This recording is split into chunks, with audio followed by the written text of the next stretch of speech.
அட என்னங்க இன்னுமா உங்களுக்கு தெரியாது? ஒரு ப்ராப்பர்ட்டி உங்களால் குயிக்காக வாங்கவும் முடியும், விற்கவும் முடியும். அதுக்கு நீங்கள் ஃபஸ்ட்டு பண்ண வேண்டியது குயிக் ப்ராப்பர்ட்டி ஆப்பை டவுன்லோட் பண்ணணும். ப்ளே ஸ்டோர் அண்ட் ஆப் ஸ்டோரில் ஆப் இருக்குது. குயிக்காக டவுன்லோட் பண்ணி உங்களோட ப்ராப்பர்ட்டிஸை சேல் பண்ணுங்கள்.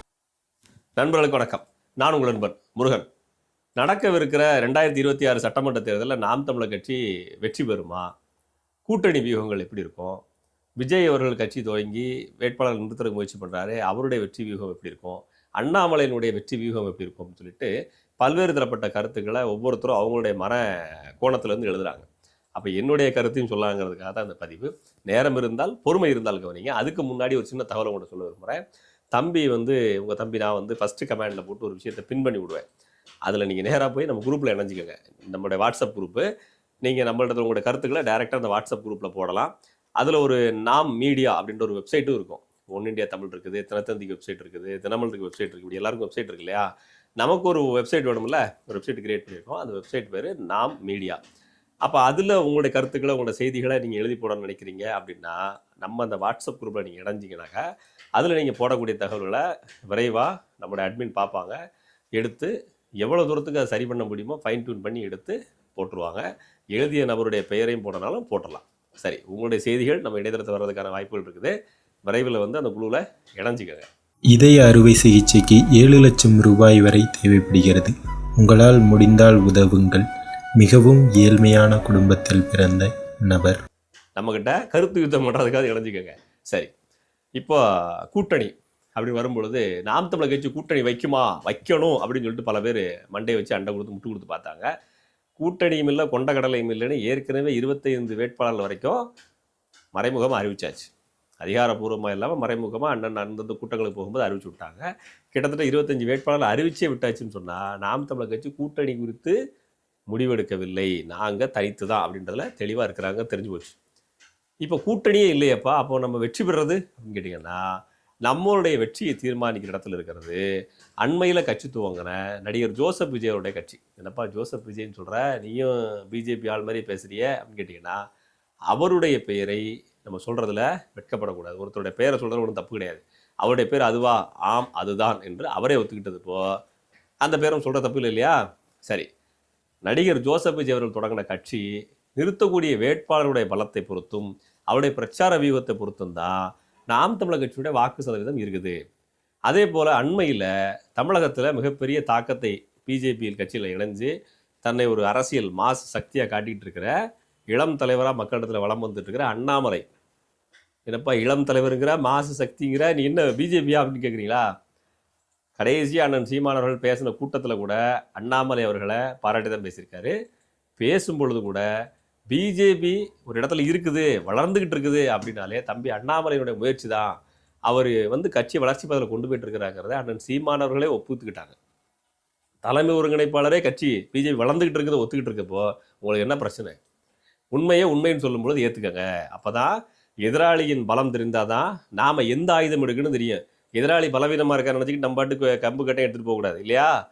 அப்போ எதிராளி பலமாக இருக்கிறான், பிஜேபி பலப்பட்டாச்சு, வேறு பிடிச்சாச்சு, 4 சட்டமன்ற உறுப்பினர்கள் ஏற்கனவே இருக்கிறாங்க, பார்க்கிற இடங்களில் பூரா தனக்கான ஆதரவாளர்களை பெருக்கி கொண்டிருக்கிறாங்க.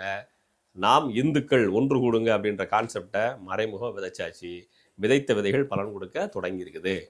அப்போ பிஜேபி தன்னுடைய கூட்டணி இன்னும் இறுதி முடிவு செய்யலை. அது பாமகவோட இணையுதா, பிஜேபியோட திருமாவளவன் இணைய போகிறாரா? திருமாவளவன் பிஜேபியோடையா தம்பி அப்படின்னு கேட்குறீங்களா?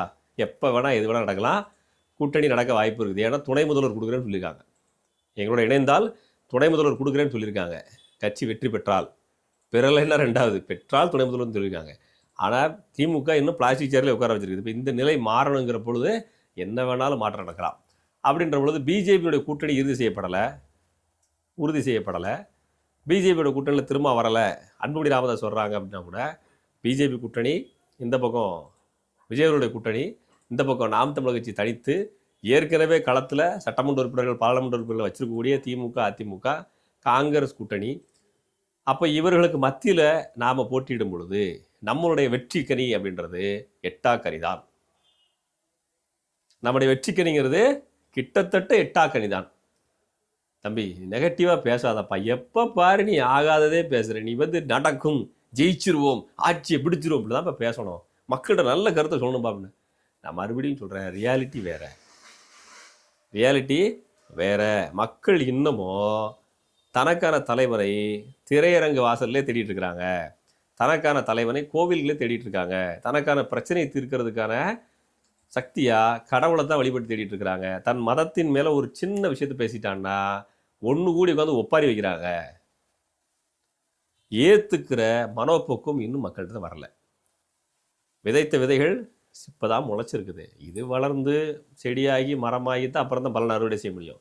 அப்படின்னா இந்த தேர்தலில் நாம் தமிழர் கட்சிக்கு எவ்வளவு வாக்கு சதவீதம் வரும் அப்படின்னா, இன்னும் 234 தொகுதிக்கு வேட்பாளர் அறிவித்து முடிக்கல. அண்ணன் தன்னுடைய தேர்தல் வியூகத்தை வகுத்து முடிக்கல. அண்ணன் எந்த தொகுதியில் நிற்க போறாருன்னு வகுத்து முடிக்கல. அப்போ வெற்றி பெறக்கூடிய சில தொகுதிகளை பொறுத்து தான், வேட்பாளர்களை பொறுத்து தான் எந்த தொகுதியில் ஸ்டார் கேண்டிடேட்டு, எந்த தொகுதியில் பிரச்சாரங்களை அதிகப்படுத்த போகிறாங்க. 234 தொகுதிக்கு ஈக்குவலாக தான் பிரச்சாரம் பண்ணுறேன் அப்படின்றதெல்லாம் கிடையாது. தொகுதிகள் வாரியாக பிரச்சாரம் நடக்கும். அப்படி நடக்கிற பொழுது ஸ்ட்ராங்காக எங்கே நிற்கிறோம், நம்ம நிற்கிற வேட்பாளருக்கு ஆப்போசிட்டாக பிஜேபி, அப்புறம் விஜய் கூட்டணி அவர்கள், அடுத்தாக்கில் திமுக அதிமுக இவங்க நிப்பாட்டக்கூடிய வேட்பாளர்களுடைய தகுதி, அது மட்டும் இல்லாமல் அவர்களுடைய பிரபல்யம், இதெல்லாத்தையும் தான் சேர்த்து தான் நம்மளுடைய வாக்கு சதவீதத்தை முடிவு செய்ய முடியும். வாக்கு சதவீதமே சொல்லிக்கிட்டு இருக்கே வெற்றி அப்படின்னு கேட்டிங்கன்னா, வாக்கு சதவீதத்தை பொறுத்து தான் வெற்றி தோல்வி அமையுது. விஜய் அவர்களுடைய புதிய கட்சி, புதிய முயற்சி, வேட்பாளர்கள் இன்னும் தேர்வு செஞ்சு அறிவிக்கப்படலை. அறிவிக்கப்படும் பொழுது அது ஊரில் இருக்கிற பிரபலங்களை எடுக்கிறாரா, சினிமா பிரபலங்களே நிப்பாட்ட போகிறாரா, மக்களுக்காக போராட்ட காலத்தில் இருந்து அதே சமயத்தில் ஊடகங்கள் மறைக்கப்பட்டவர்களை நிப்பாட்டுறாரா, அதெல்லாம் போக போக தான் தெரியும். அப்படி நிப்பாட்டும் பொழுது அவர் தன்னுடைய பிரச்சாரத்தில் என்ன எடுத்து வைக்க போகிறாரு, அவருக்கான கூட்டத்தை எப்படி சேர்க்க போகிறாரு. ஏற்கனவே பிரசாந்த் கிஷோர் பாண்டேவை கிட்டத்தட்ட 600 கோடி கொடுத்து விலைக்கு வாங்கி வச்சிருக்காப்புல. சொந்தமாக மூளை இல்லாதனால மூளையை கடன் வாங்கி 600 கோடி கொடுத்து வச்சிருக்காப்புல. 600 கோடிக்கு ஒருத்தர் கடன் வாங்கி கொடுத்து வச்சிருக்கிற போல ஜெயிக்கிறதுக்கான யுக்தி தான் சொல்லிக் கொடுப்பாங்க. அப்போ எந்த மாதிரியான ஸ்ட்ராட்டஜி வகுக்க போகிறாரு, ஸோ இதெல்லாமே தெரிஞ்சுக்கிறதுக்கு நமக்கு இன்னும் 10 மாதங்கள் டைம் இருக்குது. ஒரு குழந்தை பிறகுக்கான நேரம் எவ்வளோ அவ்வளோ டைம் இருக்குது. அதனால் பொறுத்திருந்து பொறுமையாக தான் பார்க்க முடியும்.